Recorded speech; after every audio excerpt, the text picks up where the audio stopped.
प्यारे बुज़ुर्गों, माताओं, भाई और बहनों, हम सब नाम की दौलत को पाने वाले इंसान हैं। हम सब शब्द के साथ जुड़ना चाहते हैं। हम सब असलियत की जानकारी पाना चाहते हैं और हम सब द्वैत की नहीं, एकता की ज़िंदगी जीना चाहते हैं। ज़्यादातर इस दुनिया में लोग द्वैत की ज़िंदगी जीते हैं। हर एक इंसान अपने आप को किसी और से अलग समझता है।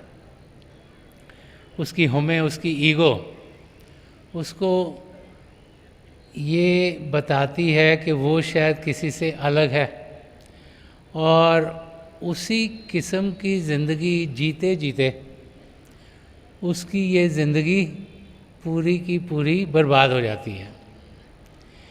अगर इस धरती पर आकर हमने प्रभु की एकता का अनुभव नहीं किया, अगर इस धरती पर आकर हम यही समझते रहे कि हम सबसे अलग हैं, तो फिर ये ज़िंदगी जीना बेकार है।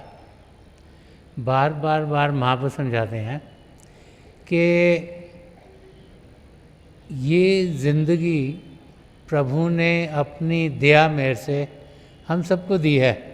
एक देन है कि इसमें हम द्वैत नहीं लेकिन एकता का अनुभव कर पाएँ। संत दर्शन सिंह जी महाराज ने एक शेर में ही फरमाया है कि इस दुनिया में जो लोग जीते हैं वो एकता को पाते कहाँ से हैं। ज़्यादा लोग तो यही समझते रहते हैं कि हम सब अलग हैं, अलग अलग हैं, शक्लें हमारी अलग अलग हैं, बोल के तरीके भी अलग अलग हैं, कार्य भी शायद अलग अलग करते हैं। तो दुनिया के लोग सोचते हैं कि हम सब अलग हैं। तो संत दर्शन सिंह जी महाराज फरमा रहे हैं कि अहले दुई को इश्क से वैदते कैफियत मिली, बाधा कशों में बढ़ गया पीरे मुगा का पैरहन। वो फरमा रहे हैं कि जो द्वैत की ज़िंदगी जीते हैं, जो समझते हैं हम सबसे अलग हैं, उनको जो एकता की ज़िंदगी है वो प्यार से, मोहब्बत से मिलती है, प्रभु के प्रेम से मिलती है। जब तक वो प्रेम का अनुभव करेंगे नहीं, तब तक एकता क्या है उनको समझ में नहीं आएगी।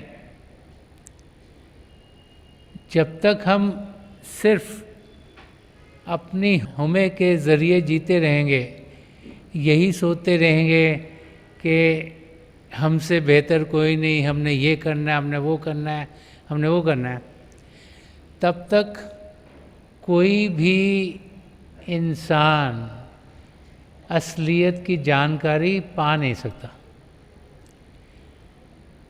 लेकिन जैसे ही उसके अंदर प्रेम जागृत होता है, जैसे ही प्रेम का रंग उस पर चढ़ता है, तो एकता क्या है उसको समझ में आनी शुरू हो जाती है।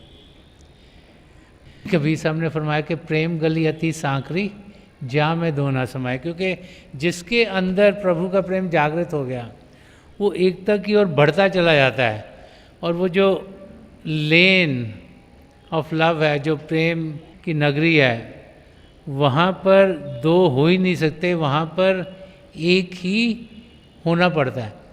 तो बार बार हमें महापुरुष समझाते हैं कि ये ज़िंदगी मिली है आत्मा का मिलाप परमात्मा में कराने के लिए, उस एकता को अनुभव करने के लिए। और हम इंसान हैं, इंसान होने के नाते हम करते क्या हैं? वो सेकंड लाइन में बोला है कि बाधा कशों में बढ़ गया पीरे मुगा का पैरहन। तो समझा रहे हैं कि बहुत सी बार हम लोग महापुरुषों के अंग संग होते हुए भी उनको सही तरीके से समझ नहीं पाते। जब भी महापुरुष इस धरती पर आए हैं, उस समय के लोगों को यही अनुभव होता है कि वो उनसे बहुत प्रेम करते थे, क्योंकि उनको वो मददगार थे, चाहे हिंदू हो या मुसलमान हो या सिख हो या ईसाई हो, महापुरुष हर एक जाति के लिए आते हैं। और इसीलिए हर एक किस्म के लोग उनकी टीचिंग्स को अपनी ज़िंदगी में ढालना चाहते हैं। कई बारी हम लोग जो उनको नज़दीकी से जानते हैं वो सोचते हैं कि ये हमारे हैं, और यही सोचते हैं कि शायद हमसे कहीं किसी और को मौका मिलेगा तो ये हमारे लिए मुश्किल होगा। लेकिन जब भी महापुरुष धरती पर आए हैं वो यही समझाते चले आए हैं कि वो किसी एक जाति के लिए नहीं, किसी कौम के लिए नहीं, वो हम सब के लिए आते हैं। उन्हें हम किस नज़रिए से देखते हैं, उन्हें हम कितना जानते हैं, उन्हें हम कितना पहचानते हैं, इस पर निर्भर है कि हम अपनी ज़िंदगी कैसे जिएंगे। एक वाक़या है जो कि सूफीज़म से आ रहा है, हमें समझाता है कि एक महापुरुष को इंसान किस किस तरीक़ों से जानता है। ये एक वाक़या सुनाया गया है कि एक पतंगें जो परवाने, उड़ाने वाली पतंग नहीं, जो परवाना होता है उसको पतंग भी बोलते हैं, उन पतंगों का सत्संग हो रहा था। सारे पतंगे, संडे का दिन था, सत्संग के टाइम पे इकट्ठे हुए, रात का मौका था, थोड़ी सी ठंड भी थी। तो जब वो इकट्ठे हुए तो सब जो मोमबत्ती से रोशनी आती है उसी के आशिक थे, सब उस रोशनी से मोहब्बत करते थे। तो जब सत्संग में इकट्ठे हुए उसके बाद में बातचीत हुई तो उन्होंने सोचा कि ये तो मालूम करें कि जो मोमबत्ती की रोशनी है ये है कैसी। तो सबने सोचा हाँ ठीक है, मोमबत्ती की रोशनी के पास ना हम एक पतंगे को भेजते हैं और उसको कहते हैं कि वो देख के आए ये जो शम्मा है, जो रोशनी है, जो मोमबत्ती की रोशनी कैसी है। तो उन्होंने एक पतंगे को तैयार किया, तू जाके चेक करके आ और हमें आके बताना कैसी है। तो पतंगा गया, रात को थोड़ी ठंड थी, गया, जा रहा है, अंधेरा अंधेरा, दूर से देखा एक बारी के पीछे से एक मोमबत्ती जलती हुई दिखाई दी। वो बारी तक पहुंचा, उसने मोमबत्ती देखी, बड़ी रोशनी दिखी उसे, बड़ा अच्छा लगा, अंधेरे में रोशनी थी और बड़ा वो बारी के आसपास देख के रोशनी को बड़ा खुश वापस आ गया। जब वापस आया तो उसने बाकी पतंगों को बताया कि वो तो रोशनी तो बड़ी खूबसूरत थी और अंधेरा एकदम दूर हो गया, अंधेरा था ही नहीं बिल्कुल, सब कुछ बड़ा अच्छा लग रहा था, मुझे बड़ा बढ़िया था। तो जब सबने सुना, सब बड़े खुश हुए। तो उन्होंने पूछा तू कहाँ से देख के आया। तो उसने कहा वो बारी के अंदर कमरे में कहीं थी तो मैंने बाहर से देखा। तो सबने कहा नहीं नहीं नहीं यार, ये अच्छा थोड़ा ना, बाहर से देखा, नज़दीक जाके देख के आना चाहिए था तुझे। तू इतनी दूर गया भी और तू नज़दीक से नहीं देख के आया और तूने पूरा पता नहीं किया कि कैसी है ये जो मोमबत्ती की रोशनी है, कैसी है। तो उन्होंने कहा मेरे को तो बहुत अच्छी लगी, तो मैं आ गया वहाँ से। तो उन्होंने एक और पतंगा तैयार किया कि तू चेक करके आ कि भाई ये जो मोमबत्ती की रोशनी कैसी है, लेकिन ना नज़दीक से हो, ऐसे मत आ जाना जल्दी जल्दी से, दूर से मत देख के आना, जब ज़्यादा जान पहचान करके आना। तो पतंगा गया, उसने देखा बारी में से रोशनी दिखी, वो बारी के अंदर चला गया। बारी के अंदर गया तो जैसे ही उसके पास पहुंच रहा था मोमबत्ती की रोशनी की, तो ठंड का मौसम, बड़ी गर्माइश लगी उसको, बड़ा अच्छा लगा। इतनी ठंड है, इधर तो बड़ी गर्म गर्माइश है सब, ये तो बहुत उसको बढ़िया लगा, मस्त हो गया। वहाँ से मस्ती खुशी खुशी वापस आ गया। सबने पूछा तू क्या देख के आया है रोशनी के बारे में। उन्होंने कहा रोशनी तो बहुत ही बड़ी बढ़िया गर्माइश थी, मेरे को बिल्कुल ठंड नहीं लगी और मेरे को बहुत अच्छा लगा। तो उन्होंने कहा कि तू पास गया। तो कहा हाँ मैं बहुत पास गया था और हीट भी बड़ी आ रही थी और वार्म भी बहुत था, तो मुझे तो रोशनी तो बड़ी अच्छी है, दिखने भी बहुत अच्छी है और गर्माइश है, ना ठंड लग रही है ना कुछ हो रहा है, बड़ा एटमॉस्फेयर बहुत बढ़िया है। तो सब सोचने लगे कि ये तो अच्छा है, रोशनी भी बड़ी है और वार्मथ भी बड़ी है, उधर गर्माइश भी है। मैंने सोचा कि कोई मिल के नहीं आया रोशनी में, कोई घुसा नहीं रोशनी के अंदर, तो पता कैसे लगे कि रोशनी है क्या। तो उन्होंने बड़ा सोचा कि क्या करें। सोच समझ के उन्होंने एक तीसरा पतंगा तैयार किया। उसको बोला तूने जाके ना रोशनी के अंदर चले जाना है। तो उन्होंने कहा ठीक है, मैं तो अंदर चल जाऊंगा। तो सबने सोचा अगर ये अंदर चला गया और वापस नहीं आया तो हमें पता कैसे लगेगा कि हुआ क्या। तो कहा अच्छा एक चौथा पतंगा साथ में भेजते हैं इसके, कि ये देखेगा कि इसके साथ क्या हो रहा है। कि तीसरा पतंगा अंदर जाएगा और ये चौथा चेक करेगा और हमको आके बताएगा। अगर तीसरा वापस आ गया वो भी बताएगा, अगर वो नहीं आया वापस तो हमको पता तो लगे हुआ क्या है। तो दोनों पतंगे जा रहे हैं, तीसरा भी चौथा भी, दोनों गए, वो बारी के पास पहुँचे, अंदर गए। अंदर गए तो जो तीसरा पतंगा था वो मोमबत्ती के पास गया, उसको गरमाइश भी लगी, अच्छा भी लगा बड़ा। फिर वो एकदम रोशनी के अंदर चला गया। अब जो अंदर चला गया, जो चौथा पतंग है वो बाहर था, वो देख रहा था कि क्या हो रहा है। तो उसने देखा कि पहले तो पतंगे का एक बाल बड़ा चमकना शुरू हो गया लाइट से। फिर उसने देखा थोड़ी देर में एकदम से पूरा शरीर उसका जगमगाने लग पड़ा, एकदम रोशनी से भरपूर हो गया सारा शरीर। और फिर उसने देखा कि जगमग जगमग जगमग होता शरीर बिल्कुल वैसे हो गया जैसे कि वो रोशनी थी जो मोमबत्ती की जल रही थी। और दोनों में उसको कोई फ़र्क दिखाई नहीं दिया कि रोशनी क्या है और वो पतंगा क्या है। तो देखता रहा काफ़ी देर। तो उसको ये नहीं लगा कि पतंगा अब अलग है और रोशनी अलग है। उसने देखा कि उसको एक ही चीज़ दिख रही थी। काफ़ी देर रुका, देखा पतंगा तो वापस आएगा नहीं, वो वापस आ गया। तो उसने आके सब पतंगों को बताया कि हुआ क्या।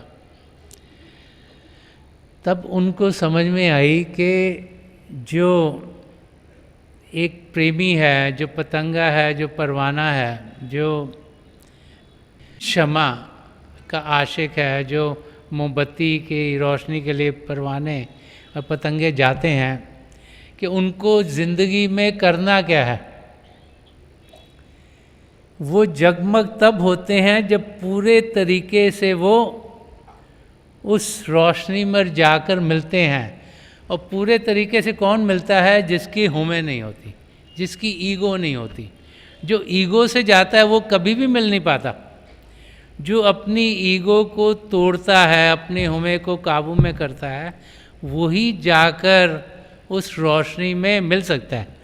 तो संत दर्शन सिंह जी महाराज ने इसके बारे में एक बहुत ही अच्छा शेर कहा है। वो फरमा रहे हैं कि परवाना चुप था, क्योंकि जो ये मुलाकात होती है चुप्पी में होती है। ये नहीं कि इसको बताना उसको बताना। ये जो मुलाकात होती है आत्मा की परमात्मा वो होती है जब हम शांत होते हैं, जब हम चुप होते हैं, जब हमारा शरीर चुप होता है, जब हमारे जितना इंद्रियां अंदर की ओर खिंची होती है, जब शांति होती है तभी प्रभु से हम मिल पाते हैं।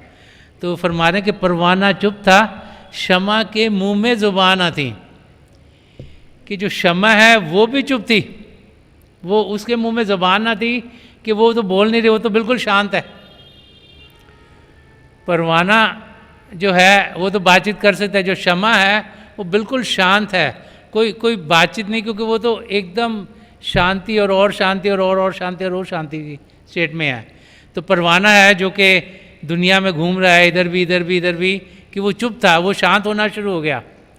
कि जब परवाना शांत हो गया, कि परवाना चुप था, शम्मा के मुंह में जुबान आती, महफिल में एक दो ही मुझे राज ना मिले।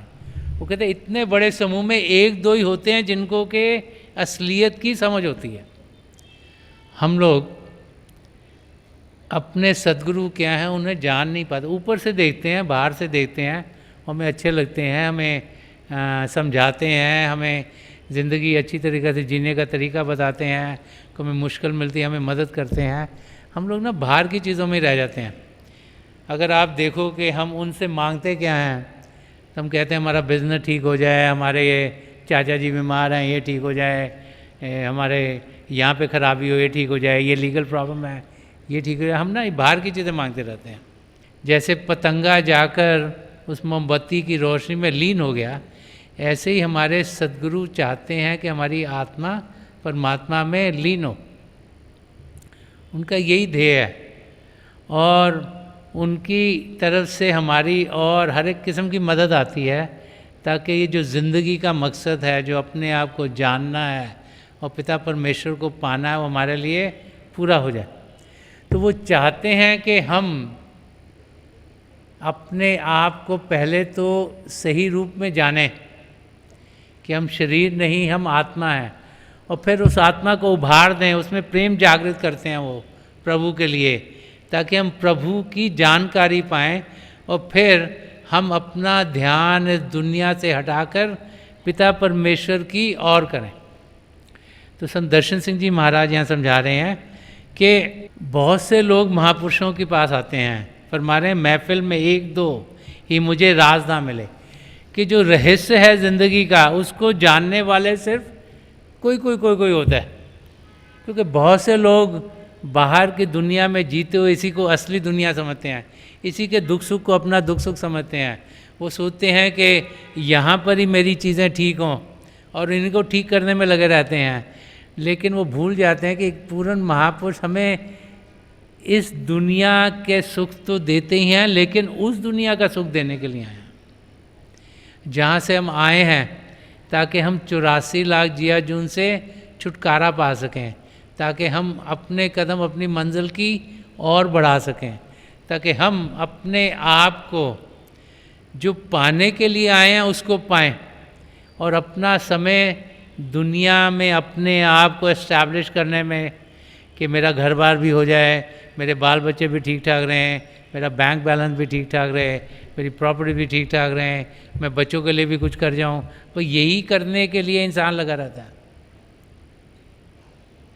उसके लिए हम यहाँ भेजे नहीं गए।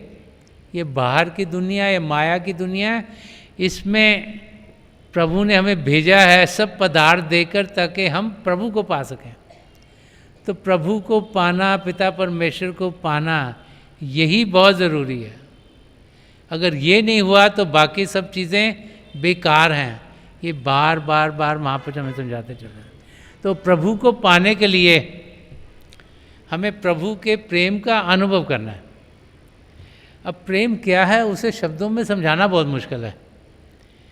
प्रेम कैसे हमारे अंदर उत्पन्न हो उसको भी समझाना बहुत मुश्किल है। ये तो अनुभव करने की चीज़ है। जिसको अनुभव होता है उसको समझ में आती है कि प्रेम क्या है। महापुरुषों ने शब्दों में इसे समझाने की कोशिश की है, लेकिन जब तक इसका हम अनुभव नहीं करेंगे हमें ये समझ में नहीं आएगा कि प्रेम है क्या। कबीर साहब ने फरमाया कि प्रेम प्रेम सबको ही गए। हर एक इंसान कहता है मुझे प्रेम हो गया, मुझे प्रेम हो गया, मुझे प्रेम हो गया। फरमाने कि प्रेम प्रेम सबको ही करे, प्रेम ना चीने कोई। लेकिन कहते प्रेम क्या है किसी को मालूम नहीं है। कि 8 पहर भी ना रहे प्रेम कहावे सोए। वो कह रहे हैं कि 8 पहर 24 घंटे हमारे अंदर जब लगन होगी प्रभु को पाने की, उनसे मिलने की। हम अभी बिछड़े हुए हैं तो क्या होगा, क्योंकि हम बिछड़े हुए हैं, जब हमें अनुभव होगा कि हम बिछड़े हुए हैं, यकीन होगा हम बिछड़े हुए हैं, और हमारे अंदर एक पैशन होगा, एक कशिश होगी कि हमने प्रभु को पाना है, तो क्या होगा, क्योंकि हम बिछड़े हुए हैं तो आंखों से आंसू टपकेंगे। कह रहे हैं जब 24 घंटे आंखों से आंसू टपकेंगे, दुनिया की किसी प्रॉब्लम के लिए नहीं, लेकिन प्रभु से मिलने के लिए, वो प्रेम है।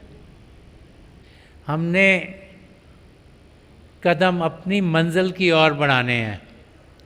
हमने शांत अवस्था में पहुंचना है।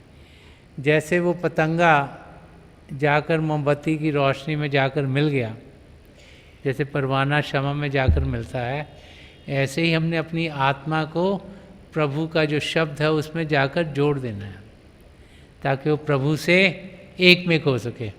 उस शब्द के ज़रिए हम इस शरीर से उठकर अपने निज धाम सचखंड तक पहुंच सकते हैं। और उस शब्द के साथ जुड़ने के लिए हम अभ्यास करते हैं। हमें और शांत होना है, हमने और शांत होना है, हमने और शांत होना है, तभी हम प्रभु को पा सकेंगे।